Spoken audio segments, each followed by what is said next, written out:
Приветствую вас! Икарус Миват не стал единственным туристическим автобусом, над которым трудился дизайнер-конструктор Ласло Финта.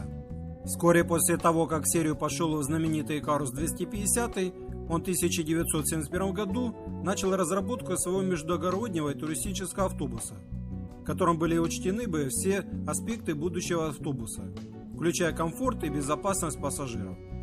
В своей будущей разработке Ласло Финта хотел применить как свои наработки, которые он приобрел при постройке экспериментального автобуса Икарус 550, так и его американских коллег, у которых он осмотрел тогда популярный рифленый дизайн кузова и незамедлительно применил его как часть бокового дизайна своего автобуса.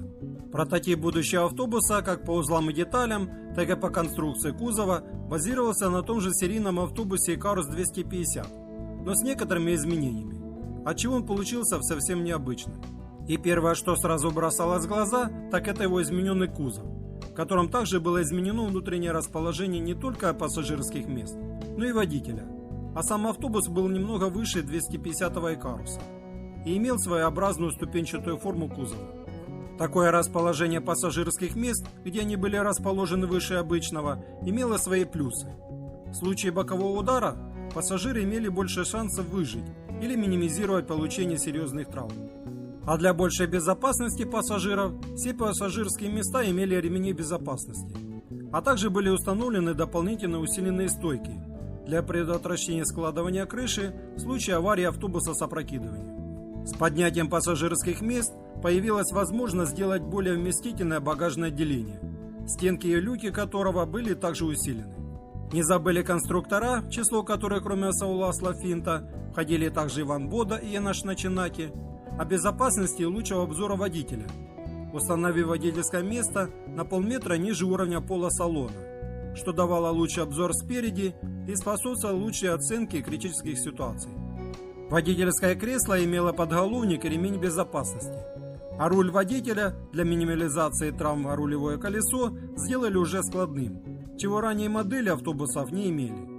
От лобового столкновения водителя защищал выступающий вперед на 26 см бампер, имевший пневмоэлементы, гасящие лобовые удары.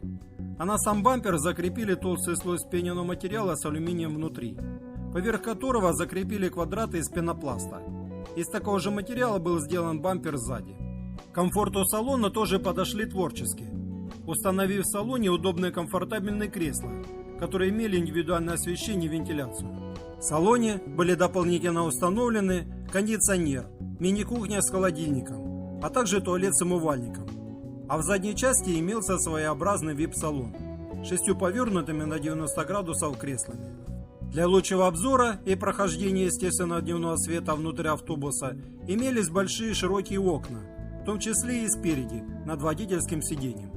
Чтобы сдвинуть немного потяжелевший автобус с места, установили в задней части все тот же серийный дизельный 6-цилиндровый Рабоман D2356HM6U мощностью 220 лошадиных сил, шестиступенчатой коробкой передач Чепель ZF. Но каким бы комфортабельным и безопасным автобусом Икарус 270 не получился, шансов, что он пойдет в серию, у него не было, так как изначально он создавался в виде концепта, как основа для будущих разработок. И побывав на нескольких выставках, он долгое время стоял на территории завода, пока в 80-х годах не был порезан на лом. А если мой ролик вам понравился и был полезен, не забываем ставить лайк под этим видео. Также приветствуются ваши комментарии. Желаю вам всего хорошего, до новых встреч!